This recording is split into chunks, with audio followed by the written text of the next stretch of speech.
সবাইকে স্বাগতম জানাচ্ছি কলিস রেসিপিতে। আবারও চলে এলাম আরও একটি নতুন রেসিপি নিয়ে। আমার আজকের রেসিপি পেঁয়াজ বেরেস্তা। পেঁয়াজ বেরেস্তা তৈরি, সংরক্ষণ এবং পেঁয়াজ বেরেস্তাটাকে ক্রিস্পি করার কিছু টিপস অ্যান্ড ট্রিক্স নিয়ে থাকছে আজকের এই রেসিপি। আশা করছি সবার ভালো লাগবে। আর শব্দ শুনে নিশ্চয়ই বুঝতে পারছেন বেরেস্তাটা কতটা ক্রিস্পি হয়েছে, আর কালারটা কিন্তু একেবারেই পারফেক্ট হয়েছে। কোনো কিছু অ্যাড করা ছাড়াই, কোনো চিনি কিংবা অন্য কোনো প্রিজারভেটিভ অ্যাড করা ছাড়াই আপনারা কিন্তু এই পেঁয়াজ বেরেস্তাটাকে মুচমুচে করে তৈরি করে সংরক্ষণ করতে পারবেন প্রায় 5-6 মাস পর্যন্ত। তাহলে চলুন রেসিপিটি দেখে নিই। পেঁয়াজ বেরেস্তা তৈরির জন্য এখানে আমি 1 কেজি পরিমাণ পেঁয়াজ নিয়েছি। আর পেঁয়াজ বেরেস্তা তৈরির ক্ষেত্রে একটা বিষয় অবশ্যই মাথায় রাখতে হবে, আমাদের দেশি যেই ছোটো পেঁয়াজগুলো আছে সেটা অবশ্যই পেঁয়াজ বেরেস্তা তৈরিতে ব্যবহার করতে হবে। ইন্ডিয়ান কিংবা অন্য কোনো পেঁয়াজ দিয়ে কিন্তু এই পেঁয়াজ বেরেস্তাটা ভালো হয় না, মুচমুচে হয় না, হলেও সেটা দীর্ঘদিন পর্যন্ত মুচমুচে থাকবে না। আর পেঁয়াজ বেরেস্তা তৈরির জন্য প্রথমেই পেঁয়াজগুলোকে খোসাটা ছাড়িয়ে নিতে হবে। আমি একটি পেঁয়াজ খোসা ছাড়িয়ে নিয়েছি, এটি একটি পদ্ধতি। আরেকটি পদ্ধতি হচ্ছে পেঁয়াজটাকে মাথার দুই পাশ থেকে কেটে নিয়ে মাঝখান দিয়ে জাস্ট 2 টুকরো করে নিতে হবে। 2 টুকরো করে নিয়ে এটা পানির মধ্যে রেখে দিতে হবে 1 থেকে 2 মিনিটের মতো।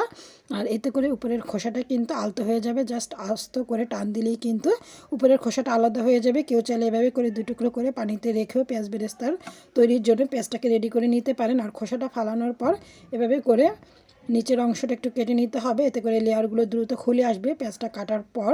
আর দেখতেই পাচ্ছেন আমি সবগুলো পেঁয়াজ খুব সুন্দরভাবে একেবারে যতটুকু সম্ভব মিহি করে কুচি করে নিয়েছি।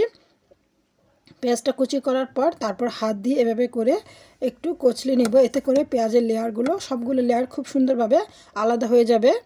এভাবে করে যদি হাত দিয়ে একটু কচলে নিয়ে লেয়ারগুলোকে খুলে নিই তাহলে কিন্তু এই পেঁয়াজগুলোকে পেঁয়াজ বেরেস্তা তৈরির সময় খুব সুন্দরভাবে ফ্রাই করা যাবে। আর এভাবে করে লেয়ারগুলো খুলে নিয়ে এটাকে প্রায় 10-15 মিনিটের মতো একটু বাতাসে নিয়ে রেখে দিবে, এতে করে পেঁয়াজের মধ্যে যে এক্সট্রা পানিটা আছে সেটা শুকিয়ে যাবে আর পেঁয়াজ বেরেস্তাটা দীর্ঘদিন পর্যন্ত ক্রিস্পি থাকবে। এখন একটি প্যানে পর্যাপ্ত পরিমাণ তেল নিয়ে 2-3টা পেঁয়াজ দিয়ে দেখে নিলাম তেলটা খুব ভালোভাবে গরম হয়েছে কিনা। তেলটা খুব ভালোভাবে গরম হয়ে গিয়েছে আর এই পেঁয়াজগুলোকে তুলে নিচ্ছি, নাহলে এগুলো আবার পুড়ে যাবে। তুলে ফেলে দিচ্ছি। এবারে এই গরম তেলের মধ্যে দিয়ে দিব প্রথমেই যে পেঁয়াজগুলোকে কেটে শুকিয়ে নিয়েছি সেই পেঁয়াজগুলো দিয়ে দিচ্ছি। আমি অল্প পরিমাণ তেল দিয়ে কিন্তু 1 কেজি পেঁয়াজ পুরোটা ভেজে নেব। দেখতেই পাচ্ছেন আমি অনেক বেশি পরিমাণে একেবারে প্যানের অর্ধেকটা পরিমাণ তেল দিইনি, খুবই অল্প পরিমাণ তেলে আমি এই পেঁয়াজটাকে ফ্রাই করে নেব। খুব বেশি পরিমাণ তেলে ফ্রাই করলেই যে পেঁয়াজটা একদম মুচমুচে হবে তা কিন্তু নয়।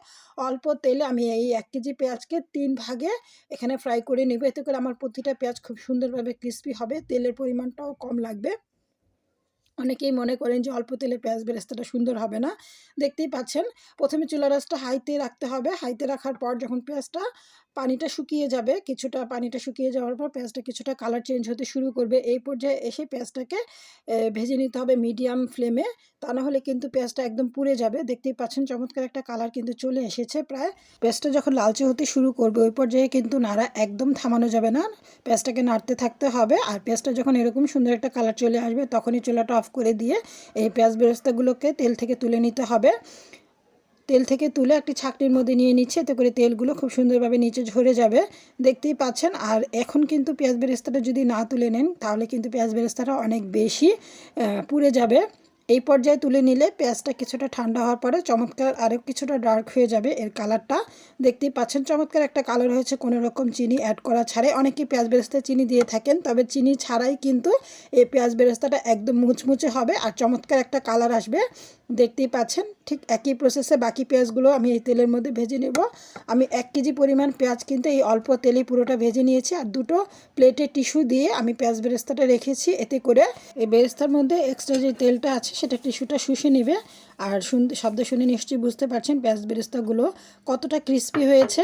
এভাবে করে পেঁয়াজ বেরেস্তা তৈরি করে 5-6 মাস পর্যন্ত সংরক্ষণ করা যাবে। আর পেঁয়াজ বেরেস্তাটা যখন ঠান্ডা হয়ে যাবে তখন একটি কাচের বয়ামে ভরে নিচ্ছি। কোনো রকম চিনি কিংবা অন্য কোনো উপকরণ দেওয়ার কোনোই প্রয়োজন নেই, যে কোনো একটা কাচের বয়ামে কিংবা এয়ারটাইট বক্সে ভরে এটাকে 5-6 মাস পর্যন্ত নর্মালি রেখে দিতে পারেন। ফ্রিজের নর্মাল চেম্বারে রাখলেই হবে কিংবা বাহিরেও কিন্তু এটা রেখে দিতে পারেন, কোনো অসুবিধা নেই, একদম ভালো থাকবে। আর যখনই প্রয়োজন হবে জাস্ট বের করে যে কোনো রান্নায় এই পেঁয়াজ বেরেস্তাটা ব্যবহার করতে পারেন। আর আসছে রমজানের জন্য যে এই পেঁয়াজ বেরেস্তাটা কিন্তু খুবই দরকারি, তাই আগে থেকে তৈরি করে রাখলে রোজায় আমাদের জন্য কিছুটা হলেও উপকার হবে। আলুর চপ, যে কোনো রকমের চপ তৈরিতে কিন্তু এই পেঁয়াজ বেরেস্তাটা দিলে সেই চপটা খেতে অনেক বেশি বেশি টেস্টি হয়। আশা করছি আজকের এই রেসিপিটি সবার ভালো লেগেছে।